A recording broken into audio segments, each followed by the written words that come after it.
দিয়েছেনও যিনি, দিবেনও তিনি, কিন্তু সময় আপনার আমার নির্ধারিত নয়, সময়টা উনি নির্ধারণ করবেন। কোন সালের কোন মাসের কোন তারিখ কি বার আপনি কোন টাইমে কি পাইলে ভালো হবে সেটা উনি জানেন। সেজন্য রব বলে যে বান্দা, না পাইলে অস্থির হইস না, না পাইলে মন খারাপ করিস না, তুই মনে বিশ্বাস রাখবি আমার একজন এমন মালিক আছে যার ভান্ডারে কোনো কমতি নাই। তিনি দিতে কিপটামিও করে না, তিনি জানেন অতীত বর্তমান ভবিষ্যৎ। সুতরাং আমার ভরসা বিশ্বাস আমার রবের উপরে ছেড়ে দিলাম, জীবন্তরী রবের নামে ছেড়ে দিলাম। রব বলে যেই বান্দা নিজের ইচ্ছায় নিজের চাওয়া পাওয়া স্বপ্ন ইচ্ছাকে কুরবানি দেয়, আমি রবের সন্তুষ্টির কারণে নামে আমি আল্লাহ তার জীবন্তরী কখনো ডুবতে দিই না, শান্তিময়ভাবে এগিয়ে দিই জান্নাত পর্যন্ত। সুবহান। জীবনের ক্ষণ, ঘড়ির কাঁটা, সেকেন্ডের সেই টিকটিক আওয়াজ আমাদেরকে জানিয়ে দেয় কত দ্রুত আমাদের জীবনের হায়াত, সময়, সীমা, ভিসা শেষ হয়ে যাচ্ছে। কত চেনা মুখ আজকে মাটির আড়ালে নিজের চেহারাকে গোপন করে রেখেছে, কবরের জগতে তাদের বসবাস। কত বিত্তবান, কত পাওয়ারফুল, কত শক্তিশালী, কত ধনট্ট ব্যক্তি কবরস্থানের পাশ দিয়ে হেঁটে গেলে, কবর চোখে পড়লে সেই দৃশ্যটাই যেন মনের মধ্যে বারবার উকি দেয়। আজকে তুমি দেখছো অন্যকে মাটির নিচে কবরে শুয়ে আছে, একদিন তোমার কবরটাও এইভাবে দুনিয়ার মানুষ দেখবে, তুমি কবরে শুয়ে থাকবে। মৃত্যু এমন একটা শক্তিশালী সত্য জিনিস, মৃত্যুকে যদি আপনি আমি সত্যিকার ভাবে বুঝতে পারি, পৃথিবীর 90% জামিলা, আমি বলবো না আপনারা বলেন, 90% ঝামেলা মানুষের ভিতর দ্বন্দ্ব শেষ হয়ে যাবে। পৃথিবীর কত বড় বড় সুপারস্টার, তারকা, যাদের জন্য লক্ষ লক্ষ মানুষ পাগল থাকতো, তারা মৃত্যুবরণ করার পরে তাদের কবরের পাশেও কেউ যায় না। পৃথিবীর কত বড় বড় বাদশা, যাদের নাম শুনলে মানুষ থরথর করে কাঁপত,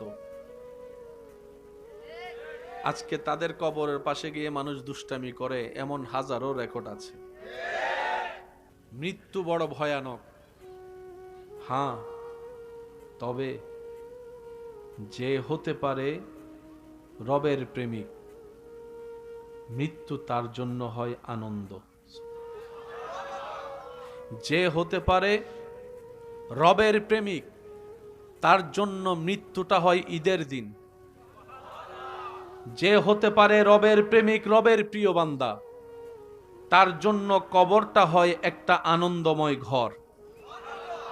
যে হতে পারে রবের প্রেমিক, যার হৃদয় নূরের আলোয় আলোকিত, ঈমানের শক্তিতে বলিয়ান, কবর হাসর সমস্ত বাধা সে রবের রহমত দিয়ে পার হয়ে যাবে হাসি মুখে। এমনকি চোখের পলকে রবের রহমতে পুলসিরাত পার হয়ে জান্নাতে প্রবেশ করবে। মৃত্যু ভয়ানক, কোনো সন্দেহ নেই, কিন্তু মৃত্যু তাকে ভয় দেখাতে পারে না যে রবের প্রেম সাগরে নিজেকে ডুবুরি বানিয়েছে। পরকাল ভয়ানক, সন্দেহ বলেন না, সন্দেহ। মৃত্যু ভয়ানক, মৃত্যু, কবর ভয়ানক, কবর, কিন্তু সবার জন্য নয়। যারা রবের হবে তাদের জন্য মৃত্যু হবে আনন্দের। সুবহানাল্লাহ বলেন। তাদের জন্য কবর হবে আলোকিত, তাদের জন্য হাসর হবে ইজ্জতের, জান্নাত হবে প্রশান্তির। হবে যে রবের। ফাইনাল। কে কি নাম নির্দিষ্ট নেই। এবার যদি প্রশ্ন করেন সফলকে ব্যর্থকে, পাস কে করলো ফেল কে করলো, মনে রাখবেন গোল্ডেন এ প্লাস পানেওয়ালা আসল পাস নয়, A-B পানেওয়ালা ফেল নয়। আসল সফলতা তার জন্য যে আপন রবকে খুশি করে কবরে যেতে পেরেছে সেই সবচাইতে সফল হয়েছে। ডান হাত তুলে দেখাই বলেন ঠিক কিনা? আসল সফল সে, আর যে রবকে খুশি করতে পারে নাই সে পৃথিবীতে গোল্ডেন এ প্লাস পাইও ফেল, বলেন না? সে গোল্ডেন এ প্লাস পাইও আর পরীক্ষার খাতায় যে বি পাই নাই, কিন্তু রবের প্রিয় বান্দা হিসেবে গোল্ডেন এ প্লাস পাইছে। আল্লাহ তাআলা এই ইঙ্গিতটাই কোরআনের মধ্যে দিয়েছেন, কাদ আফলাহা মান যাক্কাহা। বান্দা, সফলতাকে মনে করিও না যে ভালো কোম্পানিতে চাকরি পেয়েছে।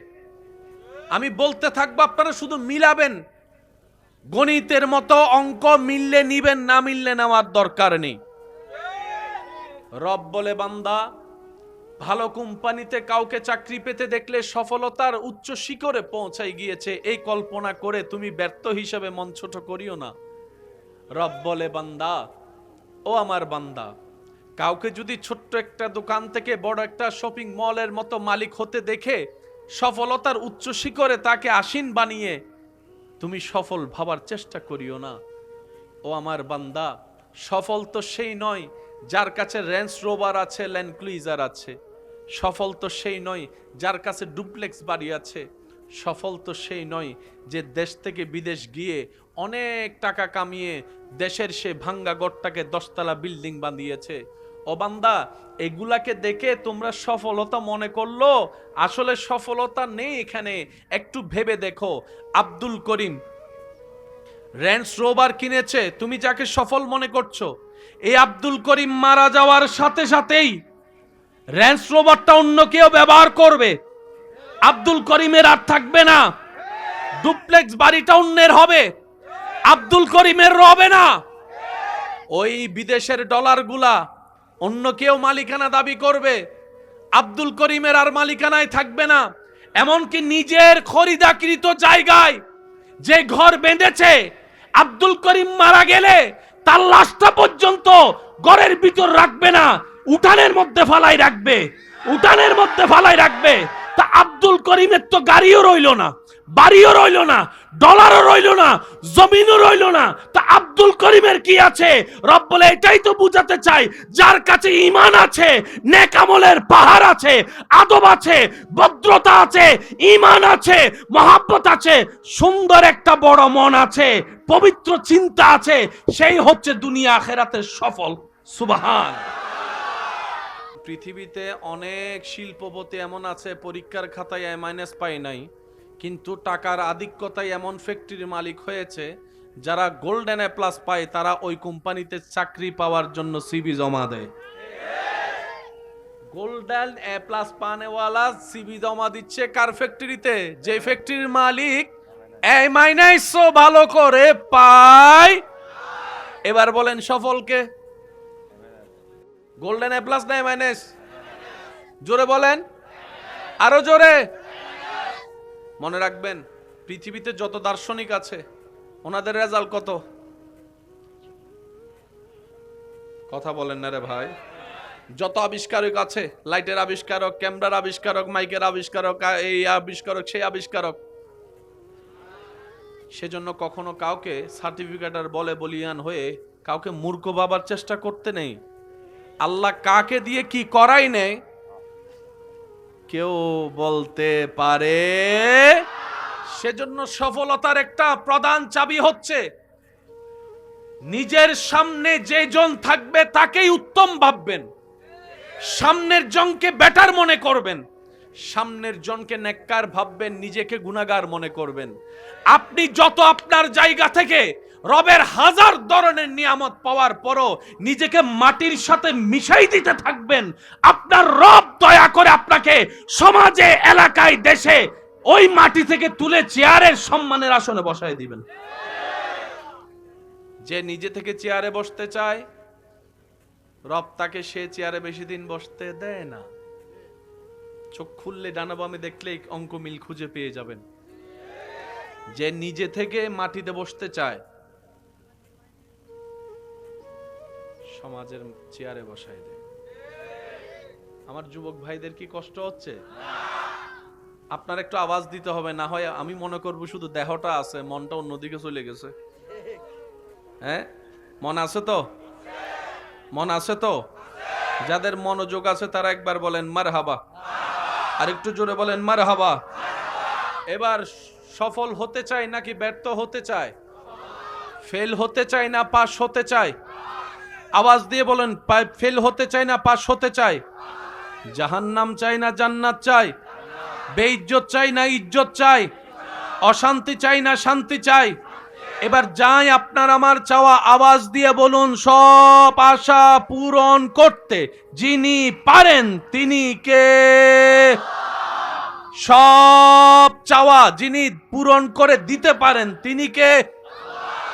সে আল্লাহ পাক বলে, বান্দা আমি সব দিব তোরে, কারণ আমি সব বানাইছি তোদের জন্য। আমি আল্লাহর শান্তির দরকার নাই, শান্তি তোদের দরকার। আমি আল্লাহর ঘুমের দরকার নাই, ঘুম তোদের দরকার। আমি আল্লাহর খাবারের দরকার, খাবার তোদের দরকার। তো তোদের যা দরকার সব আমার কাছে আছে, আমি রব দিতে রাজি। তবে তোর টাইমে দিব না। এই প্যাঁচগুলো না বুঝার কারণে অনেকে আপনারা আমরা ডিপ্রেশনে চলে যায়। দিয়েছেনও যিনি, দিবেনও তিনি, কিন্তু সময় আপনার আমার নির্ধারিত নয়, সময়টা উনি নির্ধারণ করবেন। কোন সালের কোন মাসের কোন তারিখ কি বার আপনি কোন টাইমে কি পাইলে ভালো হবে সেটা উনি জানেন। সেজন্য রব বলে যে বান্দা, না পাইলে অস্থির হইস না, না পাইলে মন খারাপ করিস না, তুই মনে বিশ্বাস রাখবি আমার একজন এমন মালিক আছে যার ভান্ডারে কোনো কমতি নাই। তিনি দিতে কিপটামিও করে না, তিনি জানেন অতীত বর্তমান ভবিষ্যৎ। সুতরাং আমার ভরসা বিশ্বাস আমার রবের উপরে ছেড়ে দিলাম, জীবন্তরী রবের নামে ছেড়ে দিলাম। রব বলে, যেই বান্দা নিজের ইচ্ছায় নিজের চাওয়া পাওয়া স্বপ্ন ইচ্ছাকে কুরবানি দেয়, আমি রবের সন্তুষ্টির কারণে নামে আমি আল্লাহ তার জীবন্তরী কখনো ডুবতে দিই না, শান্তিময় ভাবে এগিয়ে দিই জান্নাত পর্যন্ত। সুবহান আল্লাহু আকবার, ইয়া রাসূলুল্লাহ। উচ্চ আওয়াজ একবার বলেন মারহাবা। কথাগুলো কি মাথায় থাকবে? ইনশাআল্লাহ তো বলি, মাথায় থাকবে ইনশাআল্লাহ। আমরা চাওয়া দরকার চাইবো, দরখাস্ত কখন কবুল করবে কি করবে না আওয়াজ দিয়ে বলুন কার ইচ্ছা? উনি চাইলে কি এখন আপনাকে আমাকে কোটিপতি বানাতে পারে না? উনি যদি সারা বাংলাদেশের সবগুলাকে কোটিপতি শিল্পপতি বানাতো, ওনার জন্য কি অসম্ভব কিছু ছিল? তাহলে আপনি বলেন আজকে মাহফিলটা কেমনে করতেন? লাইটওয়ালা পাইতেন কই? আওয়াজ দেন না। মাইকওয়ালা কই পাইতেন? আপনি মাইকওয়ালারও যদি ফোন করে কইতেন ভাই আমার মাহফিল আছে 5টা মাইক দে, মাইকওয়ালা আপনারা কইতো তুই বল আমার এখানে আয়। একটু জোরে বলবেন না? ওখান থেকে দাঁড়াইয়া আপনি গাড়ি পাচ্ছেন না, একটা অটো কোন রকম আসছে, অটোওয়ালারা আপনি পাইছেন, কই চাচা আপনার অটো কই? কই কি এর অটো? আমি এখন লাইন ক্লুজার চালাই।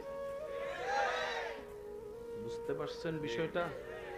জোতা যদি ছিঁড়ে যায় মুসি পাইতেন কই? সবাইরে যদি কোটিপতি বানাইতো জিনিসটা কি ঠিক হতো? কখনো ঠিক হতো? দুনিয়াতে যারা অর্থনৈতিক কষ্টে অভাবে আছে, ধনীদেরকে দেখলে মন ছোট করে, আফসোস করে। হাসরের ময়দানে চিত্র হবে ঠিক উল্টা। ধনীরা গরিবদেরকে দেখে আফসোস করবে, কেন যে আমি গরিব হলাম না, কেন যে আমি অর্থের ভিখারি হলাম না, কেন যে আমার সম্পত্তি না থাকতো, এটাই ভালো হতো। জগৎ জিজ্ঞেস করে কেন? কয় দেখ কোম্পানির মালিক এখনো হিসাব দিচ্ছে, দারোয়ান হিসাব দিয়ে 500 বছর আগে আল্লাহর রহমত নিয়ে জান্নাতে চলে গেছে। দুনিয়াতে ধনীরা খুশি, হাসরের ময়দানে গরিবরা খুশি। আজকে যারা দুনিয়াতে অর্থনৈতিক অভাবে কষ্ট পাচ্ছেন, হাসরে যখন সিচুয়েশন আপনার চোখের সামনে আসবে, আপনি বলবেন আল্লাহ তোমার দরবারে লক্ষ কোটি শুকরিয়া, সম্পদও দাও নাই, হিসাবও নাই। সম্পদও দাও নাই, বলেন জোরে করে বলেন, সম্পদও দাও নাই, হিসাবও নাই। ডাইরেক্ট 50-50, গলায় গলায়। যদ্দূর দরকার ছিল সেদ্দুরে দিয়েছ, যদ্দূর দরকার ছিল ততটুকুই দিয়েছ। অল্প দান, অল্প হিসাব, শেষ। আর 5টা ফ্যাক্টরির মালিক, কথা কয় না। আর হাসরের ময়দান এত ভয়ানক কঠিন হবে, কষ্টের মাত্রা এমন পর্যায়ে পৌঁছাবে, মানুষ ভাববে জাহান্নাম হইলে জাহান্নাম অন্তত হাসর থেকে আগে বাচ্চা লই, এইরকম কঠিন হবে হাসর। সেদিন আল্লাহ জিজ্ঞেস করবে, কিরে গরিব, মন ছোট করছিলে না দুনিয়ায়, এখন কি মনে করস? গরিবটা সেদিন রবের দরবারে সিজদায় পড়ে বলবে, আল্লাহ তোমার দরবারে লক্ষ কোটি শুকরিয়া, তখন বুঝি নাই, এখন বুঝছি তুমি কত দয়া করছো, কত দয়া করছো, কত দয়া করছো। আল্লাহ, আপনাদের এলাকায় ছোট বাচ্চা মারা যায়, গেছে তো? মায়ের পেটে, মায়ের থেকে বের দুনিয়াতে আসার পরে একদিন পরে, এক সপ্তাহ পরে, এক মাস পরে, 2 মাস পরে বাচ্চা মারা গেছে না? তখন আমাদের সমাজে একটা কথা বলে, আফসোস করে, দিছো কেন? আপনারা কি জিন্দা আছেননি? জিন্দা থাকলে উত্তর দিন, মরে গেলে আর কেমনে দিবেন? আল্লাহ তুমি দিলাও কেন? হায় রে আফসোস, হায় রে আফসোস। অনেকে তো আল্লাহকে আল্লাহর সাথে রাগারাগিও করে, দিলা তো দিলা 7 বছর পরে, তাও আবার নিয়ে গেলা। রব বলে যে আমার চাইতে ভালো তুমি জানো না, বুঝবা না। এবার পুরা কাহিনীটা বুঝেন।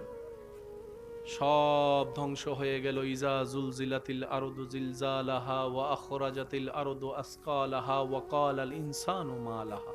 সব ফানা হয়ে গেল, হাসর কায়েম হয়ে গেল, হিসাব শুরু হয়ে গেল। সেই হিসাবে দেখা যায় ওই বাচ্চার মা বাবা নিজের আমলের দোষে, কর্ম দোষে জান্নাত পাওয়ার কোনো যোগ্যতাই নেই, অধিকারই নেই। জাহান্নাম তার প্রাপ্য। কিন্তু রবের চাওয়া 2 জনকে জান্নাত দেওয়া। আর রব্বুল আলামিনের একটা শান মনে রাখবেন, আল্লাহ সব সময় কারণ খুঁজতে থাকে বান্দাকে মাফ করার জন্য। তা আজীবন মাথায় রাখবেন, আজীবন আল্লাহ সব সময় কারণ খুঁজে, বান্দা কিছু একটা কর, অল্প কইরা কর, আমার জন্য কর, যে একটা দেখে আমি যেন খুশি হয়ে তোর সারা জীবনের গুনাহ মাফ করে দিতে পারি, মাফ করে দিতে পারি। আল্লাহ চাই প্রত্যেকটা বান্দা জান্নাতে যাক। এবার সেই মা বাবা আল্লাহর আহকামুল হাকিমিনের বিচারে গুনার পাল্লা ভারী হয়ে জাহান্নামের দিকে রায় হয়ে যাবে।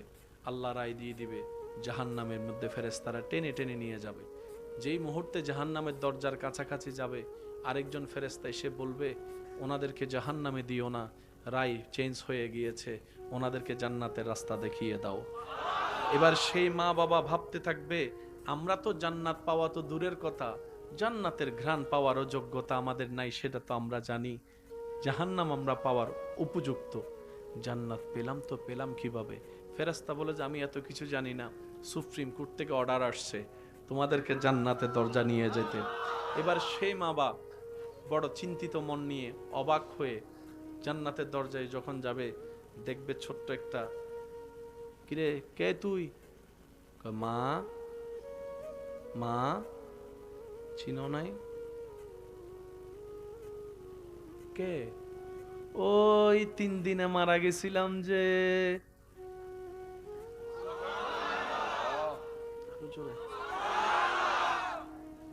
তুই এখানে?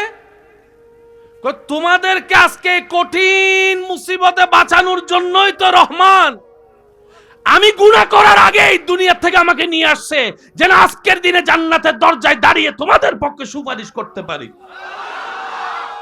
সে মা বাবা তখন রবের দরবারে সিজদায় গিয়ে বলবে, আল্লাহ যাই করছো তুমি ভালো করছো, যা করছো তুমি। যাদেরকে খাওয়াইয়া দাওয়াইয়া বড় করছি, সে ছেলে মেয়ে খবর নেয় নাই, যেটা 3 দিনে মারা যায় কবরে আসছে, আজকে সেই উপকারে আসলো। সেজন্য মনে রাখবেন, আল্লাহ যখন যা করেন বান্দার ভালোর জন্যই করেন। এখানে বিন্দু পরিমাণ ভাবার, টেনশন করার কোনো দরকার নেই। আল্লাহ যা করেন, যখন যা করেন, যেভাবে করেন বান্দার কল্যাণের জন্য করেন, ভালোর জন্য করেন, কিন্তু সেই ভালোটা বুঝার মতো জ্ঞান ক্যাপাসিটি আপনার আমার কারো নেই। সেজন্য মনে রাখবেন, মুসলমান তো আমরা, অন্যদের মতো ভাবলে তো হবে না, অন্যদের মতো চিন্তা করলে তো আমাদেরকে মানাবে না। তা আমরা কি করব? আমরা শুধু এতটুকু বলবো, আমাদের একজন রব আছে, হাসবুনাল্লাহ হাসবুনাল্লাহ হাসবুনাল্লাহ। আল্লাহ যা দিয়ে খুশি, আমি বান্দা সেটা পেয়ে খুশি। আল্লাহ যেভাবে করে খুশি, আমি বান্দা সেভাবে থেকে খুশি। আর টেনশন। করোনাকালীনের সময় আপনারা জিন্দা ছিলেন তো? সারা বিশ্ব লকডাউন, বলেন সারা বিশ্ব। এবার আমি বলবো, আপনারা একটু আওয়াজ দিয়ে দিয়ে বলবেন, করোনাকালীন সে কঠিন পরিস্থিতি যখন পার হচ্ছে সারা বিশ্ব, তখন টেনশনে পড়ে গেছে। আপনরাও কিন্তু আর পাশে দাঁড়াচ্ছে না ভয়ে, কাত থেকে না কাত থেকে দইরা। তখন ওই মাস্ক, বন্ধু বন্ধুর সাথেও হাত মিলাতে, আর যে কেউ একটু কাছে আসলে 3 ফিট দূরে যা, কয় আয় দোস্ত একটু বুগাই, 3 ফিট দূরে যা। আর যদি করাও লাগে তাহলে একটা কাজ কর, ওই স্যানিটারি কর, আগে ভালো করে কর। এবার আমি আপনাদেরকে বলবো, আপনারা একটু আওয়াজ দিয়ে বলবেন, করোনাকালীন সময়ে লকডাউনের কারণে রাস্তাঘাট খোলা ছিল না, বন্ধ, গাড়ি, অফিস, মাদ্রাসা, আওয়াজটা আর একটু বড় দেন, স্কুল, কলেজ, ভার্সিটি, অফিস, আদালত, আরো জোরে, আরো জোরে, চাকরি, ইনকাম, খাবার, খাবার, খাবার চলছে নাকি বন্ধ? খাবার এখন মনে হয় ডেলি কয় বেলা? এখন করোনাকালীন মনে হয় এক বেলা ছিল।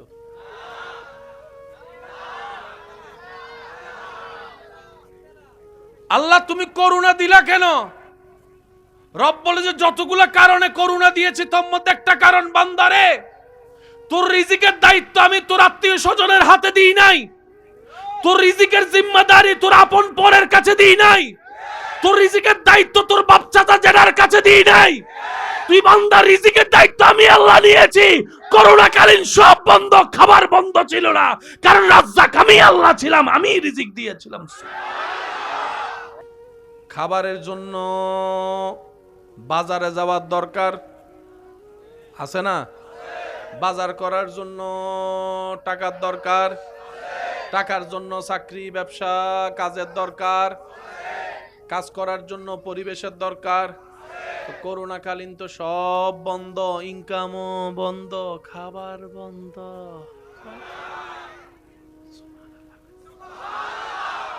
আরেকটু আস্তে কইরা। 3 বেলা ভালো করে আল্লাহ খাওয়াইছে নাকি খাওয়ায় নাই? শুধু তা না, এখন তো পরিশ্রম করে খাইতে হয়। আল্লাহ তখন কইছে ঘরে বসে বসে খা।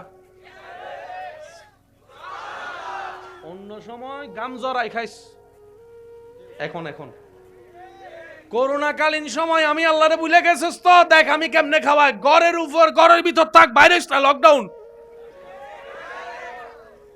রুমের ভিতরে থাক, খাটের উপর শুইয়া থাক, শুইয়া শুইয়া খা, বসে বসে খা, হাইটা হাইটা খা।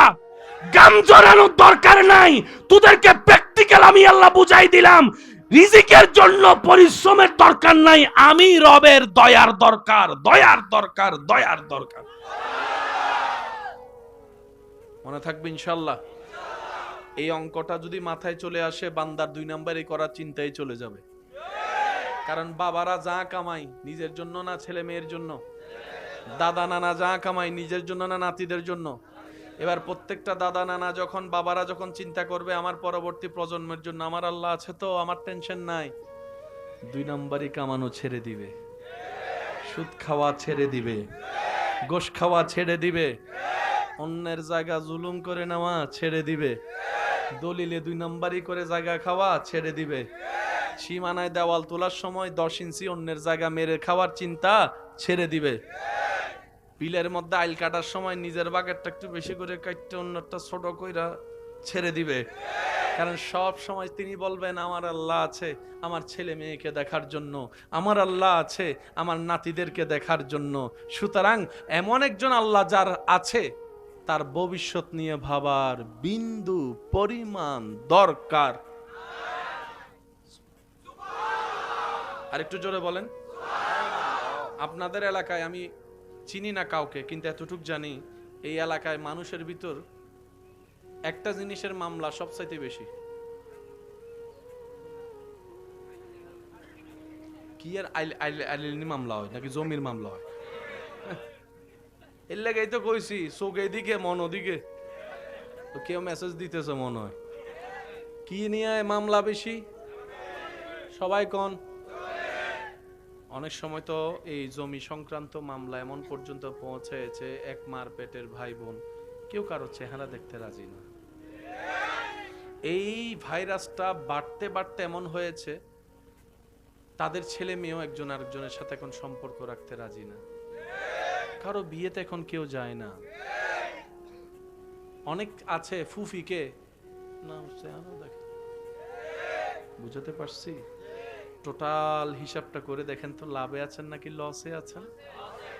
আরো জোরে। হাজার লসের একটা লস শুধু আপনাদেরকে বলি, আপনার ছেলের বিয়ে দিবেন, মেয়ের বিয়ে দিবেন, বিয়ের মধ্যে আত্মীয় স্বজন না আসলে কি দেখতে সুন্দর লাগবে? বিয়ে বাড়ির মতো লাগবে? এখানে সব সাজাইছেন, শুধু শ্রোতা কেউ আসে নাই। দেখতে কিরকম লাগে মাহফিল শেষ হওয়ার পর এক নজর দূর থেকে দেখেন, দেখবেন যে মরা বাড়ির মতো ভরে রয়েছে সব। তো যেভাবে আপনি আমি আত্মীয়তার সম্পর্ক ছিন্ন করতেছি, এক সময় ছেলে মেয়ের বিয়েতে শুধু মেহমান দেখানোর জন্য বাস করে ভাড়া করে মানুষ আনা লাগবে।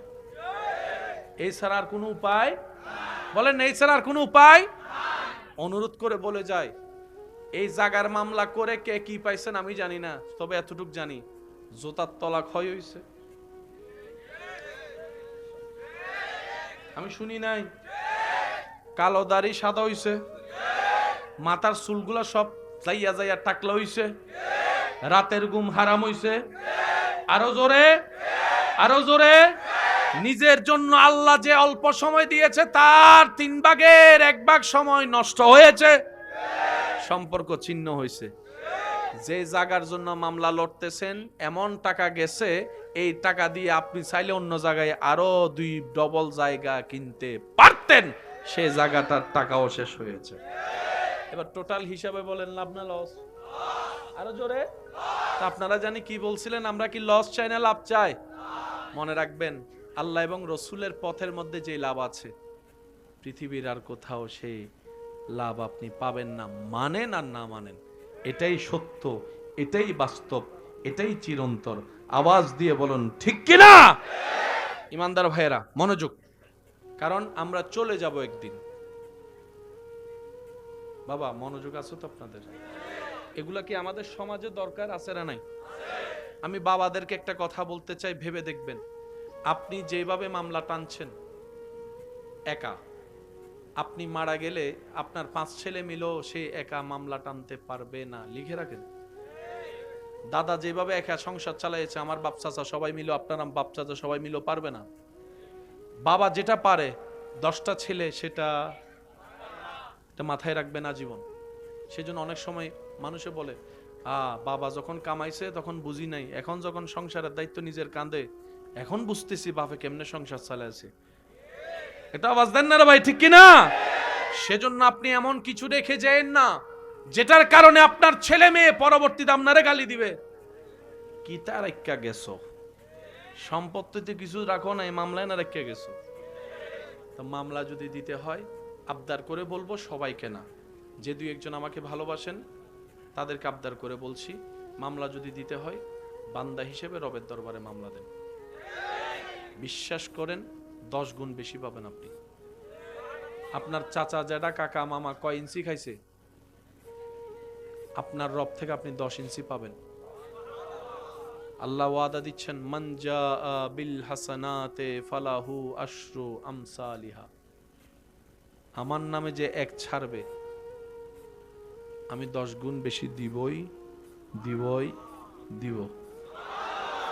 মানুষ থেকে নিলে দলিলে ভেজাল আছে। আমি কি বুঝাতে পারছি কথা? জাগার অদবদল হলে দেখবেন যে নতুন কিছু পাওনাদার বাইরে গেছে, ওয়ারিশ বাইরে গেছে। আর যখন আল্লাহ দিবে সেখানে এই ঝামেলাগুলা থাকবে। দিয়েছেনও যিনি, দিবেনও তিনি, কিন্তু সময় আপনার আমার নির্ধারিত নয়, সময়টা উনি নির্ধারণ করবেন। কোন সালের কোন মাসের কোন তারিখ কি বার আপনি কোন টাইমে কি পাইলে ভালো হবে সেটা উনি জানেন। সেজন্য রব বলে যে বান্দা, না পাইলে অস্থির হইস না, না পাইলে মন খারাপ করিস না, তুই মনে বিশ্বাস রাখবি আমার একজন এমন মালিক আছে যার ভান্ডারে কোনো কমতি নাই। তিনি দিতে কিপটামিও করে না, তিনি জানেন অতীত বর্তমান ভবিষ্যৎ। সুতরাং আমার ভরসা বিশ্বাস আমার রবের উপরে ছেড়ে দিলাম, জীবন্তরী রবের নামে ছেড়ে দিলাম।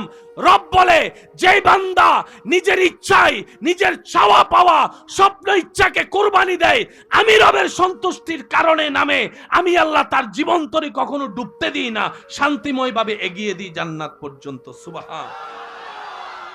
জীবনের ক্ষণ, ঘড়ির কাঁটা, সেকেন্ডের সেই টিকটিক আওয়াজ আমাদেরকে জানিয়ে দেয় কত দ্রুত আমাদের জীবনের হায়াত, সময়, সীমা, ভিসা শেষ হয়ে যাচ্ছে। কত চেনা মুখ আজকে মাটির আড়ালে নিজের চেহারাকে গোপন করে রেখেছে, কবরের জগতে তাদের বসবাস। কত বিত্তবান, কত পাওয়ারফুল, কত শক্তিশালী, কত ধনট্ট ব্যক্তি কবরস্থানের পাশ দিয়ে হেঁটে গেলে, কবর চোখে পড়লে সেই দৃশ্যটাই যেন মনের মধ্যে বারবার উকি দেয়। আজকে তুমি দেখছো অন্যকে মাটির নিচে কবরে শুয়ে আছে, একদিন তোমার কবরটাও এইভাবে দুনিয়ার মানুষ দেখবে, তুমি কবরে শুয়ে থাকবে। মৃত্যু এমন একটা শক্তিশালী সত্য জিনিস, মৃত্যুকে যদি আপনি আমি সত্যিকার ভাবে বুঝতে পারি, পৃথিবীর 90% জামিলা, আমি বলবো না আপনারা বলেন, 90% ঝামেলা মানুষের ভিতর দ্বন্দ্ব শেষ হয়ে যাবে।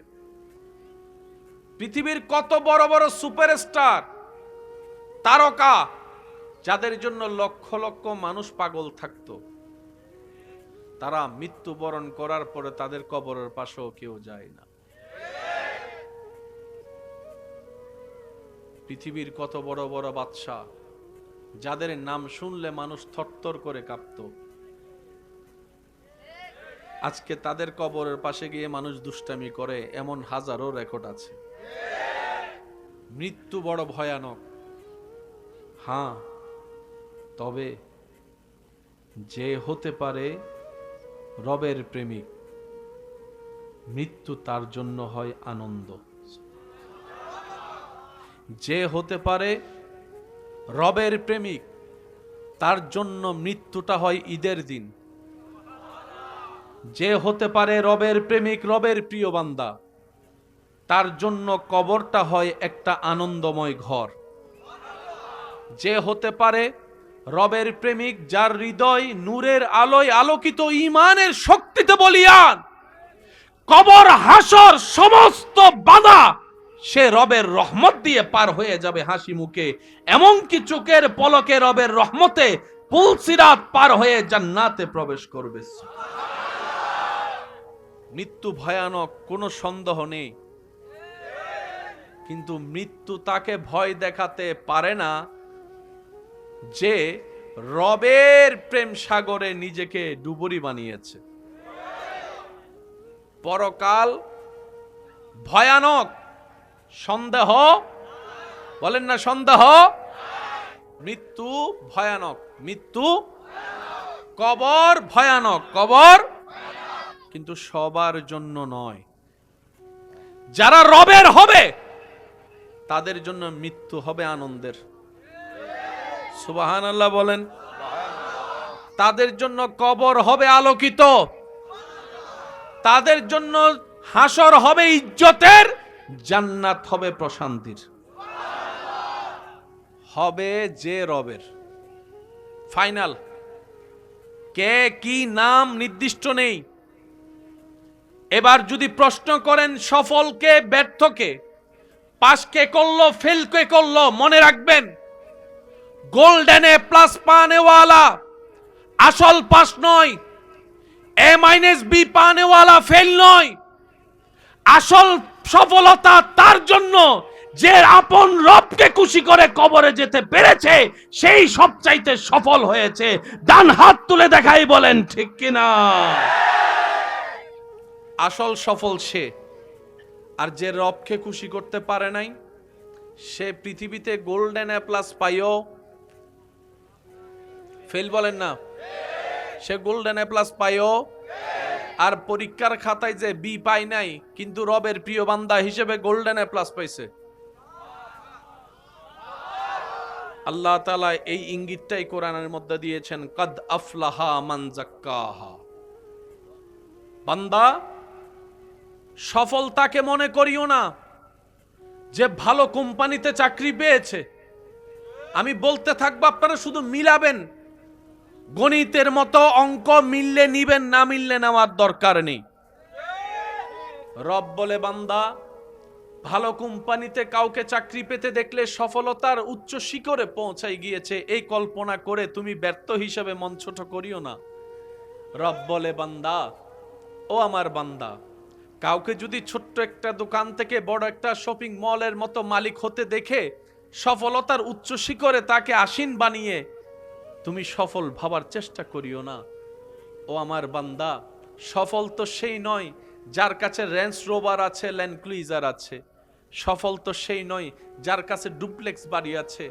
সফল তো সেই নয় যে দেশ থেকে বিদেশ গিয়ে অনেক টাকা কামিয়ে দেশের সে ভাঙ্গা গড়টাকে 10তলা বিল্ডিং বানিয়েছে। ও বান্দা, এগুলাকে দেখে তোমরা সফলতা মনে করলো, আসলে সফলতা নেই এখানে। একটু ভেবে দেখো, আব্দুল করিম রেঞ্জ রোভার কিনেছে, তুমি যাকে সফল মনে করছো, এই আব্দুল করিম মারা যাওয়ার সাথে সাথেই রেঞ্জ রোভারটা অন্য কেউ ব্যবহার করবে।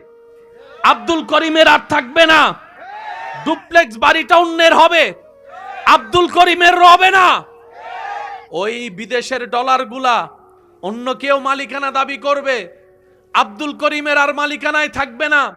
এমনকি নিজের খরিদাকৃত জায়গায় যে ঘর বেঁধেছে, আব্দুল করিম মারা গেলে তার লাশটা পর্যন্ত ঘরের ভিতর রাখবে না, উঠানের মধ্যে ফালাই রাখবে, উঠানের মধ্যে ফালাই রাখবে। তা আব্দুল করিমের তো গাড়িও রইল না, বাড়িও রইল না, ডলারও রইল না, জমিনও রইল না। তা আব্দুল করিমের কি আছে? রব বলে, এটাই তো বুঝাতে চাই, যার কাছে ঈমান আছে, নেক আমলের পাহাড় আছে, আদব আছে, ভদ্রতা আছে, ঈমান আছে, মহব্বত আছে, সুন্দর একটা বড় মন আছে, পবিত্র চিন্তা আছে, সেই হচ্ছে দুনিয়া আখিরাতের সফল। সুবহান। পৃথিবীতে অনেক শিল্পপতি এমন আছে, পরীক্ষার খাতায় A- পায় নাই, কিন্তু টাকার আধিক্যতায় এমন ফ্যাক্টরির মালিক হয়েছে, যারা গোল্ডেন এ প্লাস পায় তারা ওই কোম্পানিতে চাকরি পাওয়ার জন্য সিভি জমা দেয়।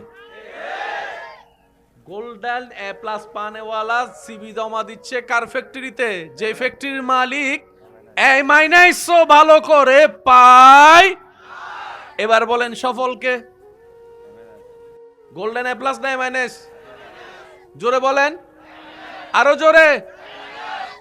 মনে রাখবেন, পৃথিবীতে যত দার্শনিক আছে ওনাদের রেজাল্ট কত?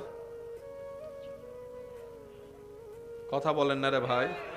যত আবিষ্কারক আছে, লাইটের আবিষ্কারক, ক্যামেরার আবিষ্কারক, মাইকের আবিষ্কারক, এই আবিষ্কারক, সেই আবিষ্কারক, সেজন্য কখনো কাউকে সার্টিফিকেটার বলে বলিয়ান হয়ে কাউকে মূর্খ ভাবার চেষ্টা করতে নেই। আল্লাহ কাকে দিয়ে কি করাই নেই কেউ বলতে পারে। সেজন্য সফলতার একটা প্রধান চাবি হচ্ছে নিজের সামনে যে জন থাকবে তাকেই উত্তম ভাববেন, সামনের জনকে বেটার মনে করবেন, সামনের জনকে নেককার ভাববেন, নিজেকে গুনাহগার মনে করবেন। আপনি যত আপনার জায়গা থেকে রবের হাজার ধরনের নিয়ামত পাওয়ার পরও নিজেকে মাটির সাথে মিশাই দিতে থাকবেন, আপনার রব দয়া করে আপনাকে সমাজে, এলাকায়, দেশে ওই মাটি থেকে তুলে চেয়ারের সম্মানের আসনে বসায় দিবেন। যে নিজে থেকে চেয়ারে বসতে চায়, রব তাকে সে চেয়ারে বেশি দিন বসতে দেয় না। চোখ খুললে ডানা বামে দেখলেই অঙ্ক মিল খুঁজে পেয়ে যাবেন। যে নিজে থেকে মাটিতে বসতে চায়, সমাজের চেয়ারে বসাই দেয়। আমার যুবক ভাইদের কি কষ্ট হচ্ছে? আপনার একটু আওয়াজ দিতে হবে, না হয় আমি মনে করব শুধু দেহটা আছে, মনটা অন্যদিকে চলে গেছে। হ্যাঁ, মন আছে তো? মন আছে তো? যাদের মনোযোগ আছে তারা একবার বলেন মারহাবা, আর একটু জোরে বলেন মারহাবা। এবার সফল হতে চাই নাকি ব্যর্থ হতে চাই? ফেল হতে চাই না পাস হতে চাই? আওয়াজ দিয়ে বলেন, ফেল হতে চাই না পাস হতে চাই? জাহান্নাম চাই না জান্নাত চাই? বেইজ্জত চাই না ইজ্জত চাই? অশান্তি চাই না শান্তি চাই? এবার যাই আপনার আমার চাওয়া, আওয়াজ দিয়ে বলুন, সব আশা পূরণ করতে যিনি পারেন তিনি কে? সব চাওয়া যিনি পূরণ করে দিতে পারেন তিনি কে? সে আল্লাহ পাক বলে, বান্দা আমি সব দিব তোরে, কারণ আমি সব বানাইছি তোদের জন্য। আমি আল্লাহর শান্তির দরকার নাই, শান্তি তোদের দরকার। আমি আল্লাহর ঘুমের দরকার নাই, ঘুম তোদের দরকার। আমি আল্লাহর খাবারের দরকার, খাবার তোদের দরকার। তো তোদের যা দরকার সব আমার কাছে আছে, আমি রব দিতে রাজি, তবে তোর টাইমে দিব না। এই প্যাঁচগুলো না বুঝার কারণে অনেকে আপনারা আমরা ডিপ্রেশনে চলে যায়। দিয়েছেনও যিনি, দিবেনও তিনি, কিন্তু সময় আপনার আমার নির্ধারিত নয়, সময়টা উনি নির্ধারণ করবেন। কোন সালের কোন মাসের কোন তারিখ কি বার আপনি কোন টাইমে কি পাইলে ভালো হবে সেটা উনি জানেন। সেজন্য রব বলে যে বান্দা, না পাইলে অস্থির হইস না, না পাইলে মন খারাপ করিস না, তুই মনে বিশ্বাস রাখবি আমার একজন এমন মালিক আছে যার ভান্ডারে কোনো কমতি নাই।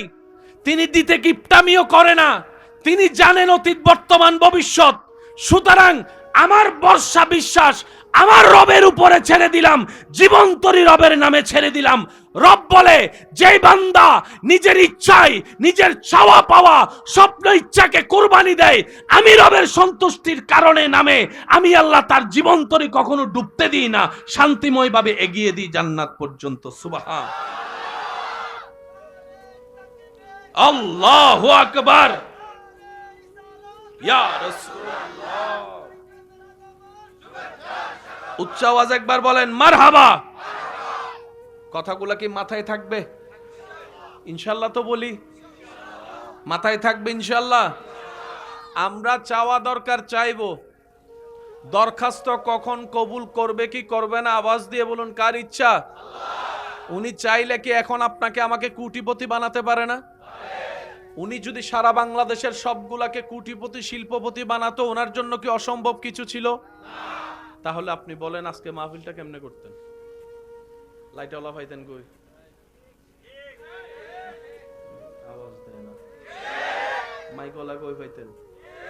আপনি মাইকওয়ালারও যদি ফোন করে কইতেন ভাই আমার মাহফিল আছে 5টা মাইক দে, মাইকওয়ালা আপনারা কইতো তুই বল আমার এখানে আয়।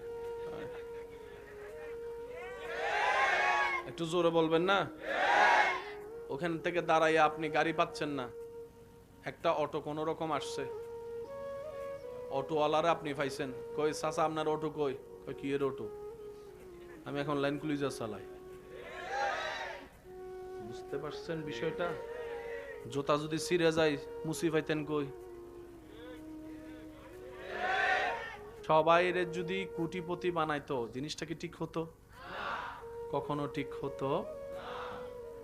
দুনিয়াতে যারা অর্থনৈতিক কষ্টে অভাবে আছে, ধনীদেরকে দেখলে মন ছোট করে, আফসোস করে। হাসরের ময়দানে চিত্র হবে ঠিক উল্টা। ধনীরা গরিবদেরকে দেখে আফসোস করবে, কেন যে আমি গরিব হলাম না, কেন যে আমি অর্থের ভিখারি হলাম না, কেন যে আমার সম্পত্তি না থাকতো, এটাই ভালো হতো। জগৎ জিজ্ঞেস করে কেন? কয় দেখ কোম্পানির মালিক এখনো হিসাব দিচ্ছে, দারোয়ান হিসাব দিয়ে 500 বছর আগে আল্লাহর রহমত নিয়ে জান্নাতে চলে গেছে। দুনিয়াতে ধনীরা খুশি, হাসরের ময়দানে গরিবরা খুশি। আজকে যারা দুনিয়াতে অর্থনৈতিক অভাবে কষ্ট পাচ্ছেন, হাসরে যখন সিচুয়েশন আপনার চোখের সামনে আসবে, আপনি বলবেন আল্লাহ তোমার দরবারে লক্ষ কোটি শুকরিয়া, সম্পদও দাও নাই, হিসাবও নাই। সম্পদও দাও নাই, বলেন জোরে করে বলেন, সম্পদও দাও নাই, হিসাবও নাই। ডাইরেক্ট 50-50, গলায় গলায়।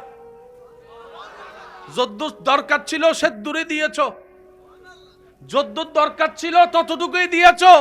অল্প দান, অল্প হিসাব, শেষ। আর 5টা ফ্যাক্টরির মালিক, কথা কয় না। আর হাসরের ময়দান এত ভয়ানক কঠিন হবে, কষ্টের মাত্রা এমন পর্যায়ে পৌঁছাবে, মানুষ ভাববে জাহান্নাম হইলে জাহান্নাম অন্তত হাসর থেকে আগে বাচ্চা লই। এইরকম কঠিন হবে হাসর। সেদিন আল্লাহ জিজ্ঞেস করবে, কিরে গরিব, মন ছোট করছিলে না দুনিয়ায়, এখন কি মনে করস? গরিবটা সেদিন রবের দরবারে সিজদায় পড়ে বলবে, আল্লাহ তোমার দরবারে লক্ষ কোটি শুকরিয়া, তখন বুঝি নাই, এখন বুঝছি তুমি কত দয়া করছো, কত দয়া করছো, কত দয়া করছো। আল্লাহ, আপনাদের এলাকায় ছোট বাচ্চা মারা যায়, গেছে তো? মায়ের পেটে, মায়ের থেকে বের দুনিয়াতে আসার পরে একদিন পরে, এক সপ্তাহ পরে, এক মাস পরে, 2 মাস পরে বাচ্চা মারা গেছে। তখন আমাদের সমাজে একটা কথা বলে, আফসোস করে, দিছো কেন? আপনারা কি জিন্দা আছেননি? জিন্দা থাকলে উত্তর দিন, মরে গেলে আর কেমনে দিবেন? আল্লাহ তুমি দিলাও কেন? হায় রে আফসোস, হায় রে আফসোস। অনেকে তো আল্লাহকে আল্লাহর সাথে রাগারাগিও করে, দিলা তো দিলা 7 বছর পরে, তাও আবার নিয়ে গেলা। রব বলে যে আমার চাইতে ভালো তুমি জানো না, বুঝবা না। এবার পুরা কাহিনীটা বুঝেন।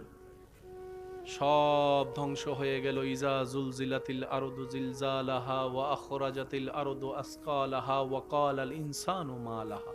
সব ফানা হয়ে গেল, হাসর কায়েম হয়ে গেল, হিসাব শুরু হয়ে গেল। সেই হিসাবে দেখা যায় ওই বাচ্চার মা বাবা নিজের আমলের দোষে, কর্ম দোষে জান্নাত পাওয়ার কোনো যোগ্যতাই নেই, অধিকারই নেই। জাহান্নাম তার প্রাপ্য। কিন্তু রবের চাওয়া 2 জনকে জান্নাত দেওয়া। আর রব্বুল আলামিনের একটা শান মনে রাখবেন, আল্লাহ সব সময় কারণ খুঁজতে থাকে বান্দাকে মাফ করার জন্য। তা আজীবন মাথায় রাখবেন, আজীবন আল্লাহ সব সময় কারণ খুঁজে, বান্দা কিছু একটা কর, অল্প কইরা কর, আমার জন্য কর, যে একটা দেখে আমি যেন খুশি হয়ে তোর সারা জীবনের গুনাহ মাফ করে দিতে পারি, মাফ করে দিতে পারি। আল্লাহ চাই প্রত্যেকটা বান্দা জান্নাতে যাক। এবার সেই মা বাবা আল্লাহর আহকামুল হাকিমিনের বিচারে গুনার পাল্লা ভারী হয়ে জাহান্নামের দিকে রায় হয়ে যাবে। আল্লাহ রায় দিয়ে দিবে, জাহান্নামের মধ্যে ফেরেশতারা টেনে টেনে নিয়ে যাবে। যেই মুহূর্তে জাহান্নামের দরজার কাছাকাছি যাবে, আরেকজন ফেরেশতা এসে বলবে, ওনাদেরকে জাহান্নামে দিও না, রায় চেঞ্জ হয়ে গিয়েছে, ওনাদেরকে জান্নাতের রাস্তা দেখিয়ে দাও। এবার সেই মা বাবা ভাবতে থাকবে, আমরা তো জান্নাত পাওয়া তো দূরের কথা, জান্নাতের ঘ্রাণ পাওয়ারও যোগ্যতা আমাদের নাই, সেটা তো আমরা জানি। জাহান্নাম আমরা পাওয়ার উপযুক্ত, জান্নাত পেলাম তো পেলাম কিভাবে? ফেরেশতা বলে যে আমি এত কিছু জানি না, সুপ্রিম কোর্ট থেকে অর্ডার আসছে তোমাদেরকে জান্নাতের দরজা নিয়ে যেতে। এবার সেই মা বাবা বড় চিন্তিত মন নিয়ে, অবাক হয়ে জান্নাতের দরজায় যখন যাবে, দেখবে ছোট্ট একটা, কিরে কে তুই? মা, মা চিনো নাই? কে? ওই 3 দিনে মারা গেছিলাম যে।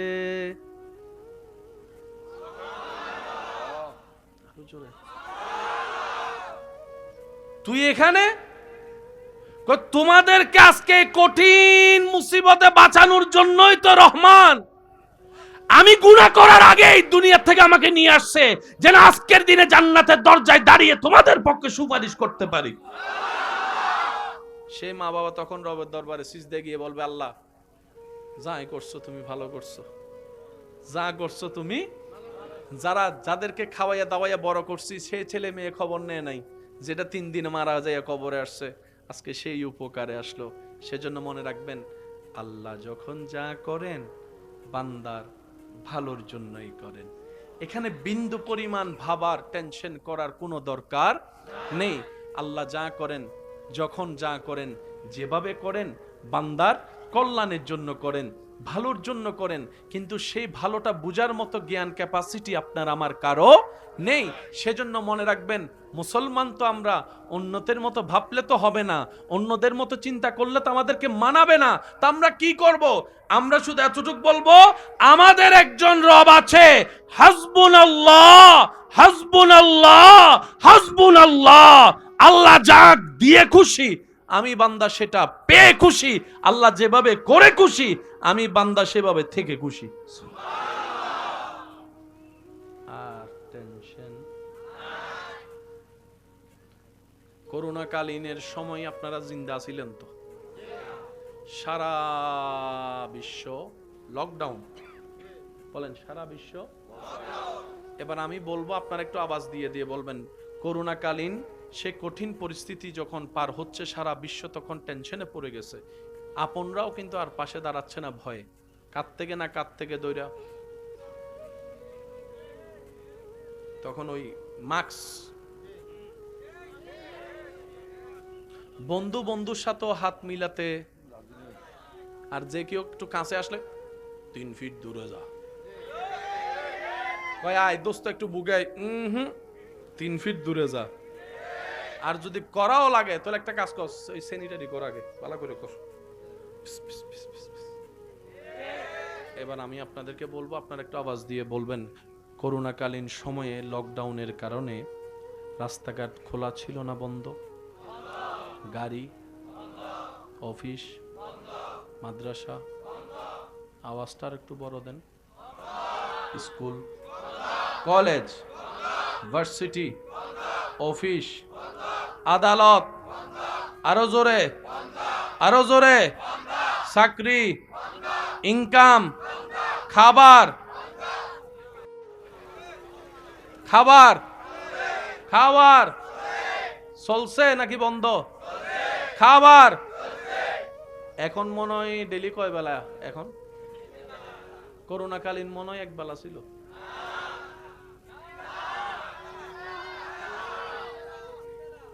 আল্লাহ তুমি করুণা দিলা কেন? রব বলে যে যতগুলো কারণে করুণা দিয়েছি তোর মধ্যে একটা কারণ, বান্দারে তোর রিজিকের দায়িত্ব আমি তোর আত্মীয় স্বজনের হাতে দিই নাই, তোর রিজিকের জিম্মাদারি তোর আপন পরের কাছে দিই নাই, তোর রিজিকের দায়িত্ব তোর বাপ চাচা জেনার কাছে দিই নাই। তুই বান্দার রিজিকের দায়িত্ব আমি আল্লাহ নিয়েছি।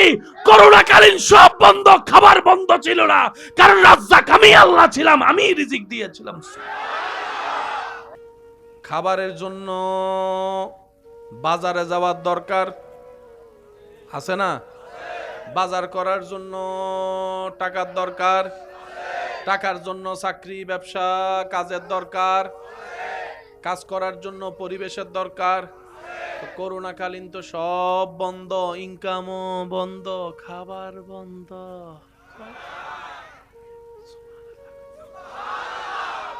আরেকটু আস্তে কইরা। 3 বেলা ভালো করে আল্লাহ খাওয়াইছে নাকি খাওয়ায় নাই?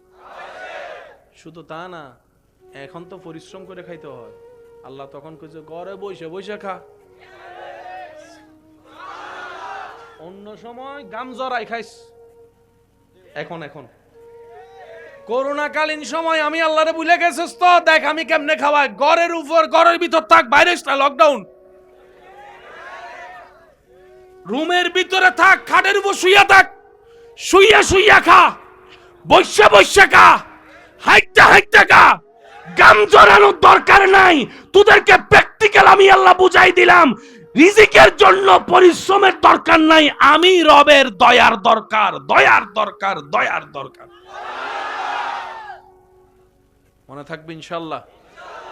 এই অঙ্কটা যদি মাথায় চলে আসে, বান্দার 2 নাম্বারে করার চিন্তাই চলে যাবে। কারণ বাবারা যা কামাই নিজের জন্য না ছেলে মেয়ের জন্য, দাদা নানা যা কামাই নিজের জন্য না নাতিদের জন্য। এবার প্রত্যেকটা দাদা নানা যখন, বাবারা যখন চিন্তা করবে আমার পরবর্তী প্রজন্মের জন্য, আমার আল্লাহ আছে তো, আমার টেনশন নাই। 2 নাম্বারই কামানো ছেড়ে দিবে, সুদ খাওয়া ছেড়ে দিবে, গোশ খাওয়া ছেড়ে দিবে, অন্যের জায়গা জুলুম করে নেওয়া ছেড়ে দিবে, দলিলে 2 নাম্বারই করে জায়গা খাওয়া ছেড়ে দিবে, সীমানায় দেওয়াল তোলার সময় 10 ইঞ্চি অন্যের জায়গা মেরে খাওয়ার চিন্তা ছেড়ে দিবে, বিলের মধ্যে আইল কাটার সময় নিজের বাগেরটা একটু বেশি করে কাটতে অন্যটা ছোট কইরা ছেড়ে দিবে। কারণ সব সময় তিনি বলবেন আমার আল্লাহ আছে আমার ছেলে মেয়েকে দেখার জন্য, আমার আল্লাহ আছে আমার নাতিদেরকে দেখার জন্য। সুতরাং এমন একজন আল্লাহ যার আছে, তার ভবিষ্যৎ নিয়ে ভাবার বিন্দু পরিমাণ দরকার। আর একটু জোরে বলেন। আপনাদের এলাকায় আমি চিনি না কাউকে, কিন্তু এতটুক জানি এই এলাকায় মানুষের ভিতর একটা জিনিসের মামলা সবচাইতে বেশি। কি এর আইলেনি মামলা হয় নাকি জমির মামলা হয়? এর লেগেই তো কইছি চোখ এদিকে মন ওদিকে, তো কেউ মেসেজ দিতেছে মনে হয়। কি নিয়ে মামলা বেশি সবাই কোন? অনেক সময় তো এই জমি সংক্রান্ত মামলা এমন পর্যন্ত পৌঁছেছে এক মার পেটের ভাই বোন কেউ কারো চেহারা দেখতে রাজি না। এই ভাইরাসটা বাড়তে বাড়তে এমন হয়েছে তাদের ছেলে মেয়েও একজন আরেকজনের সাথে এখন সম্পর্ক রাখতে রাজি না, কারো বিয়েতে এখন কেউ যায় না। অনেক আছে ফুফিকে না দেখে, বুঝাতে পারছি? টোটাল হিসাবটা করে দেখেন তো লাভে আছেন নাকি লসে আছেন? আরো জোরে। 1000 লসের একটা লস শুধু আপনাদেরকে বলি। আপনার ছেলের বিয়ে দিবেন, মেয়ের বিয়ে দিবেন, বিয়ের মধ্যে আত্মীয় স্বজন না আসলে কি দেখতে সুন্দর লাগবে? বিয়ে বাড়ির মতো লাগবে? এখানে সব সাজাইছেন, শুধু শ্রোতা কেউ আসে নাই। দেখতে কিরকম লাগে মাহফিল শেষ হওয়ার পর এক নজর দূর থেকে দেখেন, দেখবেন যে মরা বাড়ির মতো ভরে রয়েছে সব। তো যেভাবে আপনি আমি আত্মীয়তার সম্পর্ক ছিন্ন করতেছি, এক সময় ছেলে মেয়ের বিয়েতে শুধু মেহমান দেখানোর জন্য বাস করে ভাড়া করে মানুষ আনা লাগবে। এই ছাড়া আর কোনো উপায় বলেন, এই ছাড়া আর কোনো উপায়? অনুরোধ করে বলে যায়, এই জাগার মামলা করে কে কি পাইছেন আমি জানি না, তবে এতটুক জানি জোতার তলা ক্ষয় হয়েছে। আমি শুনি নাই। কালো দাড়ি সাদা হইছে, মাথার চুলগুলা সব যাইয়া যাইয়া টাকলা হইছে, রাতের ঘুম হারাম হইছে। আরো জোরে, আরো জোরে। নিজের জন্য আল্লাহ যে অল্প সময় দিয়েছে তার 3 ভাগের 1 ভাগ সময় নষ্ট হয়েছে, সম্পর্ক ছিন্ন হয়েছে। যে জায়গার জন্য মামলা লড়তেছেন এমন টাকা গেছে, এই টাকা দিয়ে আপনি চাইলে অন্য জায়গায় আরো 2 ডবল জায়গা কিনতে পারতেন, সেই জায়গাটার টাকাও শেষ হয়েছে। এবার টোটাল হিসাবে বলেন লাভ না লস? আরো জোরে। আপনারা জানি কি বলছিলেন, আমরা কি লস চাই না লাভ চাই? মনে রাখবেন আল্লাহ এবং রসুলের পথের মধ্যে যে লাভ আছে পৃথিবীর আর কোথাও সেই লাভ আপনি পাবেন না, মানেন আর না মানেন। এটাই সত্য, এটাই বাস্তব, এটাই চিরন্তর। আওয়াজ দিয়ে বলুন ঠিক কিনা? ইমানদার ভাইয়েরা মনোযোগ, কারণ আমরা চলে যাব একদিন। বাবা মনোযোগ আছে তো আপনাদের? এগুলা কি আমাদের সমাজে দরকার আছে না নাই? আমি বাবাদেরকে একটা কথা বলতে চাই, ভেবে দেখবেন। আপনি যেভাবে মামলা টানছেন একা, আপনি মারা গেলে আপনার 5 ছেলে মিলেও সে একা মামলা টানতে পারবে না। লিখে রাখেন। দাদা যেভাবে একা সংসার চালাইছে, আমার বাপ চাচা সবাই মিলে, আপনার বাপ চাচা সবাই মিলেও পারবে না। বাবা যেটা পারে 10টা ছেলে সেটা মাথায় রাখবে না জীবন। সেজন্য অনেক সময় মানুষে বলে বাবা যখন কামাইছে তখন বুঝি নাই, এখন যখন সংসারের দায়িত্ব নিজের কাঁধে এখন বুঝতেছি বাপে কেমনে সংসার চালাইছে। এটা আওয়াজ দেন না রে ভাই, ঠিক কিনা? সেজন্য আপনি এমন কিছু রেখে যায়েন না যেটার কারণে আপনার ছেলে মেয়ে পরবর্তীতে আপনারে গালি দিবে। কি তা রেখা গেছো?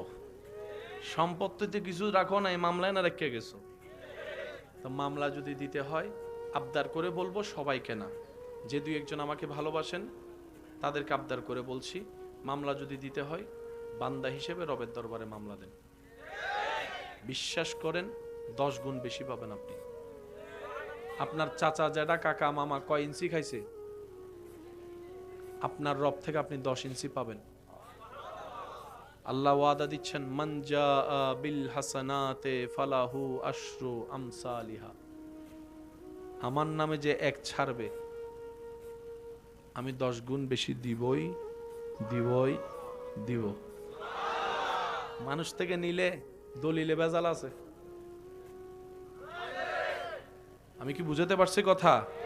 জাগার অদবদল হলে দেখবেন যে নতুন কিছু পাওনাদার বাইরে গেছে, ওয়ারিশ বাইরে গেছে। আর যখন আল্লাহ দিবে সেখানে এই ঝামেলাগুলা থাকবে